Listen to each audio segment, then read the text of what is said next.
Thanks to the Half-Life 2 20th anniversary documentary, we get some new visual insight into Episode 1's development.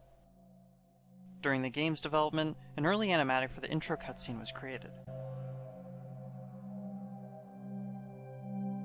And at one point, Dog would have found the player inside a building rather than outside. There's also newly revealed concept art. This art goes back to 2005, a year before Episode 1's release, and a year after Half-Life 2's. This art includes one of the lower levels of the Citadel while it is broken,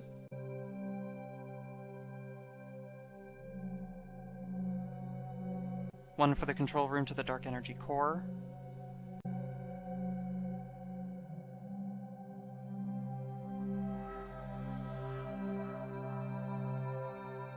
and one of the city streets before Alex gets the sniper. Each of these pieces seems to be a mix of drawn art and gameplay screenshot.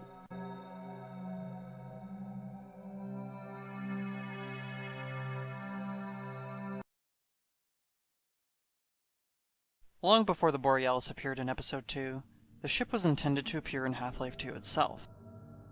In fact, it's one of the earliest things worked on for the game. Here it is in the 2000 SIGGRAPH demo for Half-Life 2.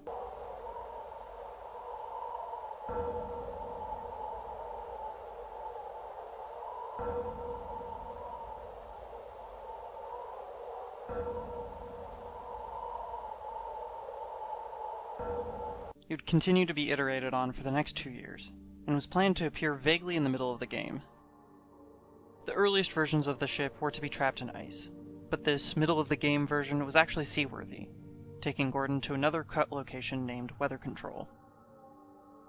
This version of Borealis would make another public appearance once more at E3 2002, with interior gameplay also shown.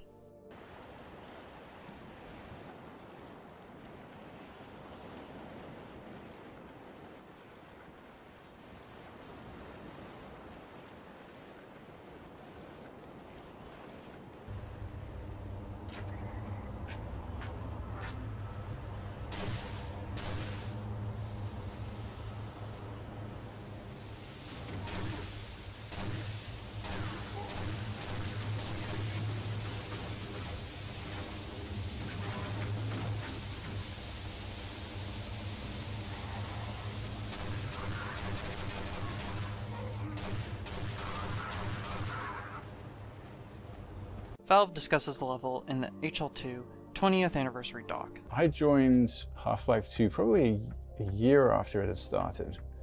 I know that it was at least a year because I was put on Borealis, which was like everybody else had disowned.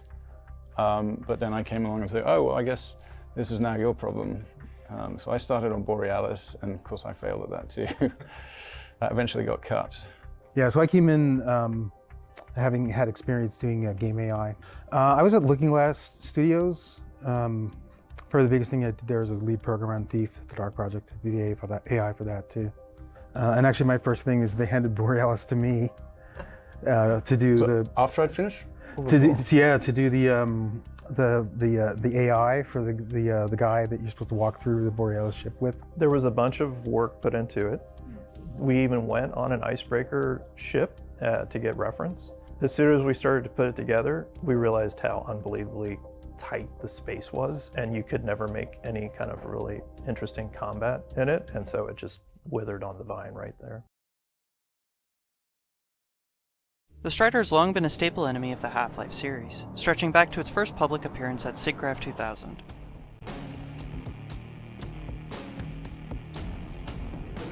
It wouldn't be until the final hours of Half-Life Alyx, 20 years later, that it would be revealed how the Combine make one. According to Ted Bachman, the original artist that concepted the Strider, the Combine scan the original species that make the Strider from its natural habitat, and then recreate it synthetically.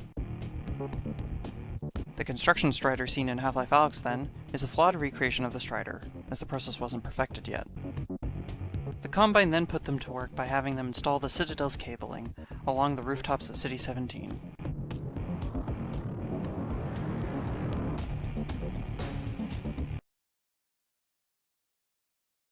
Originally in Half-Life 2, the Combine and their empire weren't the central alien group.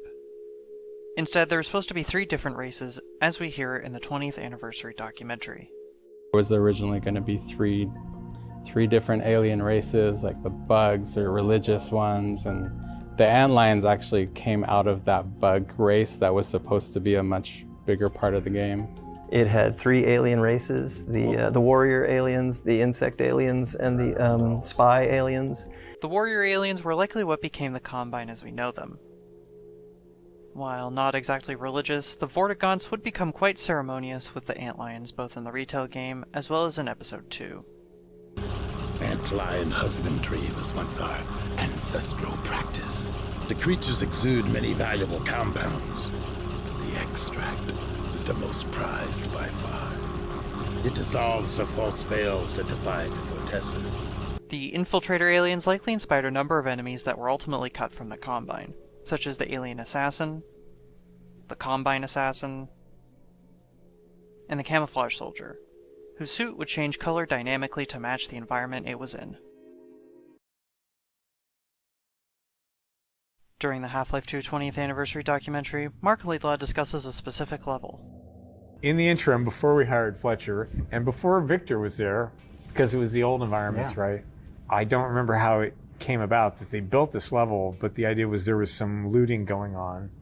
And the idea was you're in this little alley and you see a citizen, you hear a voice saying, TV! Free TV! Like they just got into the TV store and there's the citizens and the cops are fighting and you see a citizen run past you holding a TV set and he goes, get one, get a TV, get yourself a TV. And then he runs off down the thing and you go in another courtyard and there's a cop with a nightstick and a citizen and they're like having a fist fight. And it's interesting because the NPCs are negotiating their bounding boxes and there's some animation like how difficult it is to contact.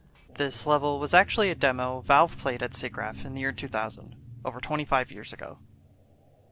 Here is the full sequence.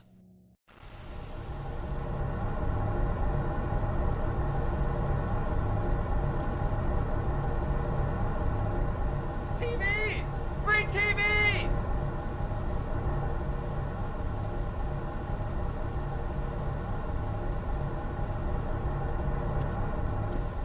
Get one, get a TV, get yourself a TV!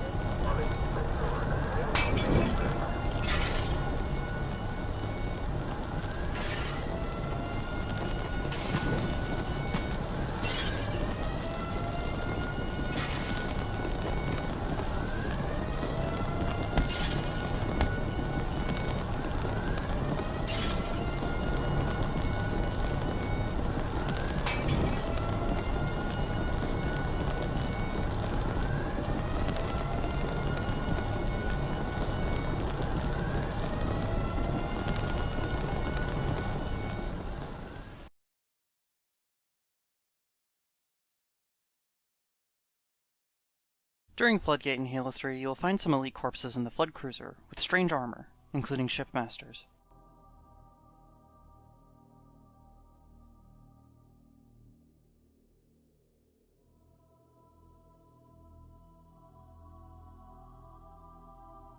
This is partly due to a quirk of the Blame engine. When you want to place a character with a specific variant of armor, you have to ensure there is no spelling mistakes and that it exists. If not, the visuals of that character can be randomized by the engine. In this case, these elites were defined as the Spec Ops variant by Bungie. But this variant of character doesn't actually exist in the engine.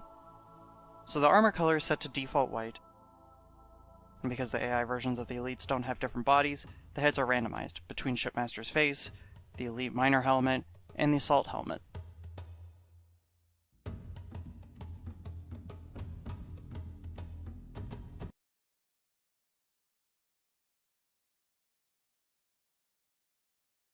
In Counter-Strike Global Offensive, on Nuke, there are loads of crates dotted around the map. These crates have some labels on them that you can actually read. They mention that they are manufactured in Australia, but there's also a strange logo there too. The logo for the real company General Motors. Although Australia is known for its nuclear technologies, and up until 2021 did have a large General Motors subsidiary known as Holden in Australia, the connection between these two in universe is unknown, especially since it also mentions General Motors' headquarters in Detroit, Michigan rather than a facility in Australia. In reality, this is likely just a case of Valve reusing stickers from something unrelated to the nuclear industry. These stickers and logos exist on the crates in Counter-Strike 2's version of Nuke as well.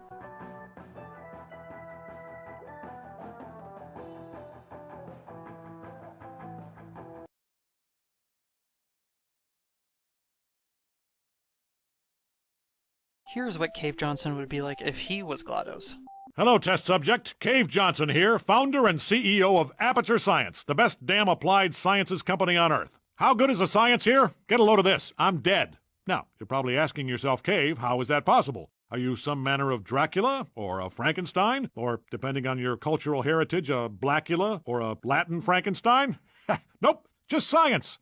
As of this morning, I have been resurrected inside of a computer. That aside, situation normal. So, continue testing.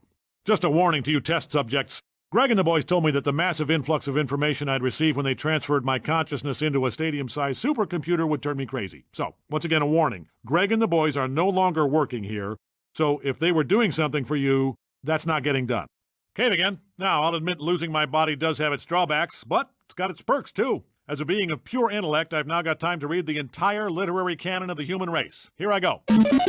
And I am done. Continue testing.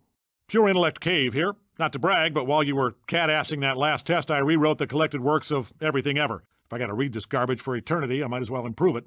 So next time you curl up with a time-honored classic and think to yourself, man, I do not remember the brothers Karamazov busting so many ghosts, you can thank yours truly. Here's a question for you. Who is not afraid of no ghosts? As of just now, every character in every book by Virginia Woolf. Man, those things were dull.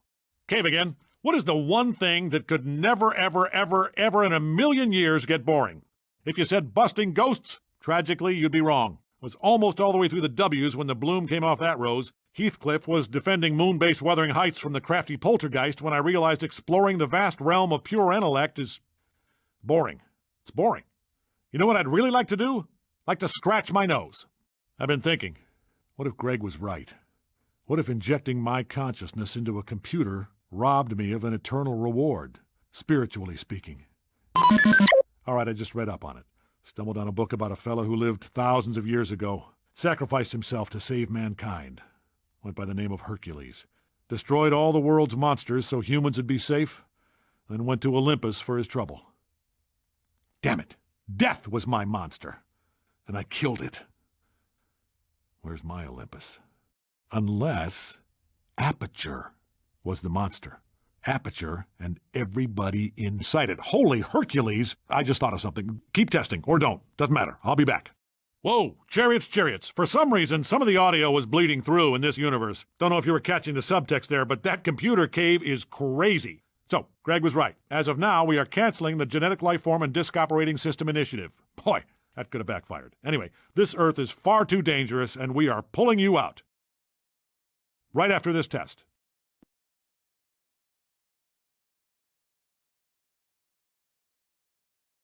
Although it is difficult to say exactly what days Left 4 Dead's various campaigns take place, we do have a rough idea of the time frame thanks to little details throughout both games. In various sales posters across both games, and the construction hoarding in the atrium of Dead Center shows us we are in the autumn. Specifically, the autumn of 2009. Graffiti at the gas station in Hard Rain has numerous people date their statements of heading to Louisiana to the October of 2009.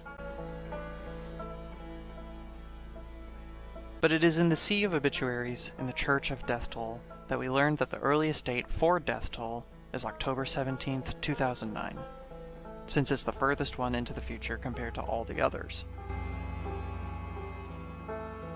The beginning of the Sacrifice comic also shows us that the Sacrifice campaign takes place about a week after Blood Harvest, potentially putting the Sacrifice and most of the rest of Left 4 Dead 2 in the week of Halloween 2009.